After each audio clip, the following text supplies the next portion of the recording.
South China Morning Post, 8 November 2023, How will relations between China and the EU go, more collaboration or conflict? Recent remarks made by leaders of the European Union capture Europe's two-pronged approach to ties with China, cooperation and rivalry.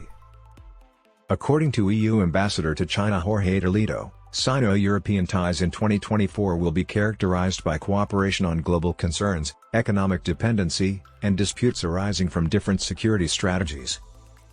This aligns with the Union's perspective of China as a collaborator, adversary, and structural foe, reiterating the term conflictual interdependence used by EU High Representative Josep Borrell in his October 13 speech at Peking University. It is essential to analyze the occurrences of 2023 to forecast 2024. Bilateral contact has revived this year, as evidenced by increased conversations, agreements, and reciprocal visits by leaders. As seen by Premier Li Qiang's visits to France and Germany, Beijing prioritizes Europe. Chinese foreign ministers have traveled to Europe, and Fu Cong, China's ambassador to the EU, has pushed for closer relations. Furthermore, prominent European politicians, including European Council President Charles Michel, German Chancellor Olaf Scholz, European Commission President Ursula von der Leyen, and French President Emmanuel Macron, have paid Beijing visits. This week, EU Commissioner for the Internal Market Thierry Breton will make his second visit to China in as many months. Even while these leaders have emphasized the importance of deepening economic ties, Europe still has concerns about trade imbalances, market access obstacles, and China's hegemony over essential resources. With a trade deficit of around 400 billion euros, $430 billion, the EU has the most significant imbalance in the history of mankind, according to Toledo. But the EU-China Comprehensive Agreement on Investment, a framework that could resolve these problems, has been sitting on the shelf, awaiting ratification, for several years. The de-risking approach, which aims to mitigate risks, diversify partnerships, reconfigure trade interactions, and relocate operations to address dependencies in vital industries, has been attempted to be made clear. Beijing has criticized this strategy despite using its risk mitigation techniques. The deployment of 5G networks is the most controversial topic. No official prohibition exists, despite the EU taking action to prevent Chinese providers from being viewed as carrying a higher risk.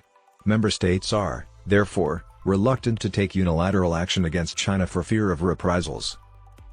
Similarly, Europe moved in September to investigate donations given to Chinese electric cars, EVs, to combat what it described as artificial market distortions brought on by state subsidies.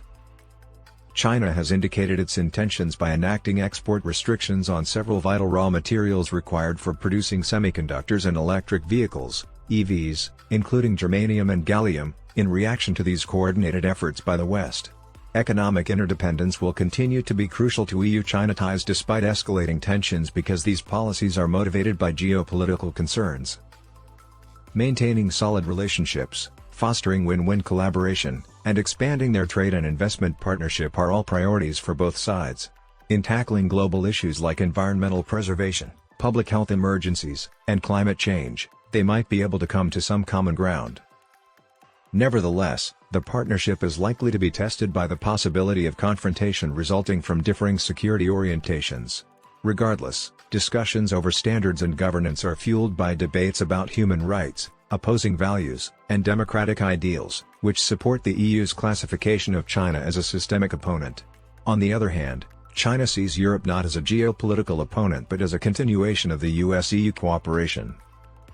Two continuing disputes have evolved into critical grounds of contention. Divergent opinions can be seen in the Russian invasion of Ukraine.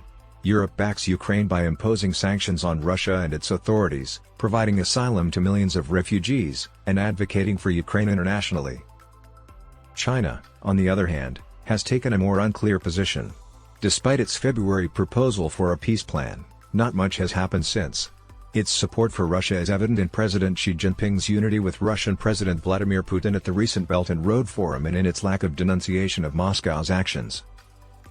Beijing and Brussels are even more at odds with one another on Hamas's attack on Israel and Israel's following counterattack. Europe first showed its support for Israel, while China appeared to minimize the activities of Hamas. China's 2024 approach to political stability will starkly contrast the issues that Europe will face. The increasing power of radical candidates counteracts events like the European Parliament elections, where mainstream parties may offer stability. This upcoming political reorganization will impact the European Commission's organizational structure. The Commission is critical in promoting less combative ties with China and strengthening Europe's strategic autonomy. EU committees are currently discussing a revised policy document on China. Europe has already implemented several policies in 2023 that will have a significant impact on China, such as the European Economic Security Strategy, screening for foreign direct investment, the Anti-Coercion Instrument, the European Ships Act, the Critical Raw Materials Act, and the European Sovereignty Fund. In light of this, a crucial query arises. Is the EU's China policy realistic and practicable in a geopolitical environment that is changing quickly? European interaction with China today alternates between geopolitical competitive methods and cooperative approaches. Different approaches among EU institutions and a lack of cooperation make it challenging to craft a consistent policy. However, Europe must adopt a united and unwavering position toward China. China's backing is especially vital because, while it hasn't done much to advance this objective, Beijing has openly supported a more autonomous Europe to put more excellent space between the EU and the US. In 2024, relations between China and the EU will be pivotal. The first round calls for significant progress, highlighted by higher involvement and reciprocal visits. The second implies a breakdown in communication, making room for compromise scarce. The way they ultimately decide to take will become apparent over time.